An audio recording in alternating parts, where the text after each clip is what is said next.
Haikyuu Legends is a pretty difficult game to play. I mean, you're left in this world, and then you don't really know what to do initially, right? You might figure out how to, start spiking the ball, but you miss sometimes. And then when you want to spike it up here when you want to serve it, you tend to struggle. So here are some 3 different texts or different tips that you can do that can help you get the ball over the net. Now, these tips are not your basic, jump up, hit it, and like how to serve properly type tips. These tips are more of advanced tips. So scratch what I said before, to use these tips, you actually have to go and learn how to do the spiking and the serving beforehand. And right now, if you check the top right corner, I have a video on how to properly spike, where I break down step by step how to exactly spike. And now, assuming you've watched that video or you know how to do it, let's get on to the meat of this video. So the first move that I have is a flick move, commonly used when you serve. So let's say, right, I have the ball right here and I want to hit it over the net. Now what normal people would do is they'd go maybe to one of the corners or to the middle, right? They have the ball, maybe they throw the ball forward. So let's say the ball is, up here, right? And then they jump up and they just hit it forward. Now sometimes too low will happen, other times, let's go and hit it over properly, right? As you can see, it goes over, but it goes over in like a very straight line, and it's very predictable to where the ball will go. So here is where the flick serve comes into play. So in order to use a flick serve correctly, what you want to do is you want to go and position your character away from the court. Now you're probably thinking, why do I want to do this, right? Isn't it counterintuitive to have my character face away from the court when I'm trying to hit it towards the court? And I'll show you why right now. So I'll have my character faced away from the court, right? And when I have my character faced away from the court, I'll serve it up. And last second, I'll change direction and I'll hit it over the court just like that, right? Now as you can see, something like that is super unpredictable because the enemies, they don't know if you're going to hit it to the left side or the right side. So you scare them like that, and then maybe one time I hit to the left, maybe one time I hit to the right, just like that. Now careful not to hit it out, alright? In the previous example, I was using the S key when hitting it to make sure that it goes to the far back. But let's say I don't do that, right? And I just jump up and hit it normally. Then as you can see, it just goes over, and the enemies don't know if you're going to hit it to the left corner, the right corner, or wherever you want to hit it.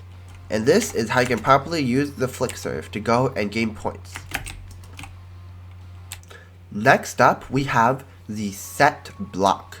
Now, what exactly is the set block? Now, a set block is when someone spikes it towards you, but instead of hitting it back with a block, or you just, spike it back, whatever you do, right? You just set it to yourself. So, or to your teammate, right? So let's say the enemy goes, they have a ball coming in laser hot, right? And then you go, and then you just hit it upwards. Alright, so I'm going to show you guys right now. Let's say the ball came spiking in. Now, I just hit it upwards, and I basically set myself up for a spike. Now, why does this work? Well, because when you set, your body actually has a really big range of where you can hit the ball when you're setting. I think you can be, away from the ball, not exactly on the line of the ball, and yet you can still set it up.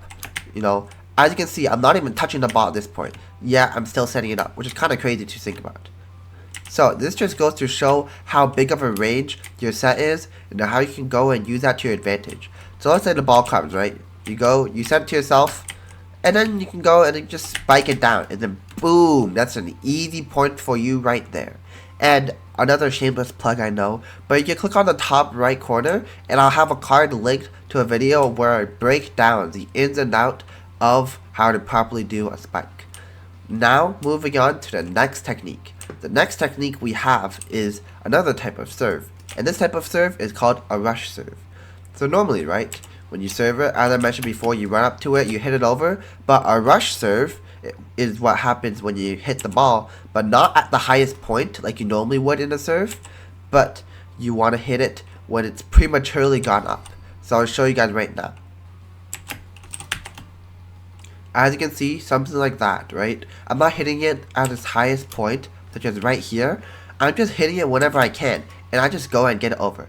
Now you have to be careful of the too low sign, right? One thing you can do to mitigate that is when you're hitting it, you want to hold the S key. And when you're holding the S key, then the angle you hit the ball at will be a lot better. As you can see, right? I'm tilting backwards instead of tilting forwards or tilting, face up.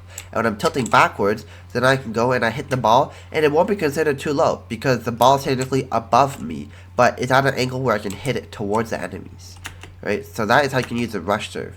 Now, why in the world would I want to use this rush serve, and how would it benefit me at all? This rush serve can be very useful when the enemies are not expecting it at all. Now, one thing that I do have to note out is for the rush serve, you have to be careful about not hitting it out of bounds, right? Because the ball is at such a low angle, then that means that when the ball goes over the net, it goes over relatively straight and not at a downward angle. And because it goes straight, then it very often hits out of bounds, which is something that you do not want happening in a game. So, what I do recommend you do is instead of holding the S key all the time, you have to learn the proper timing and not use the S key or even use the W key to hit it downwards.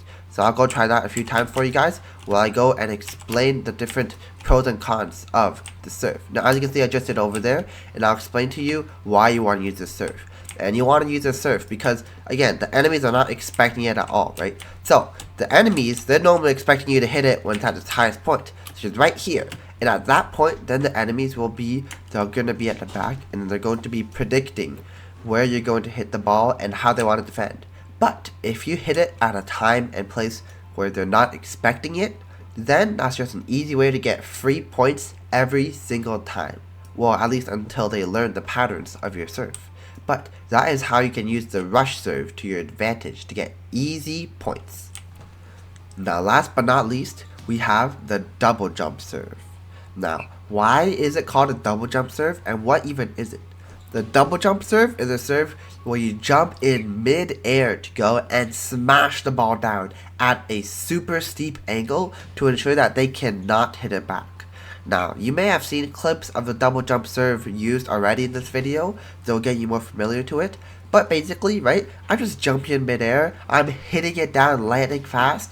My enemies, they try to stop it, but it's just so hard to predict and so hard to receive that it just goes down every single time. I'm just jumping up, and the angle it goes down at is so steep, it's steeper than any other serve in the entire game. This is the strongest serve in the entire game, but also the most difficult serve to pull off.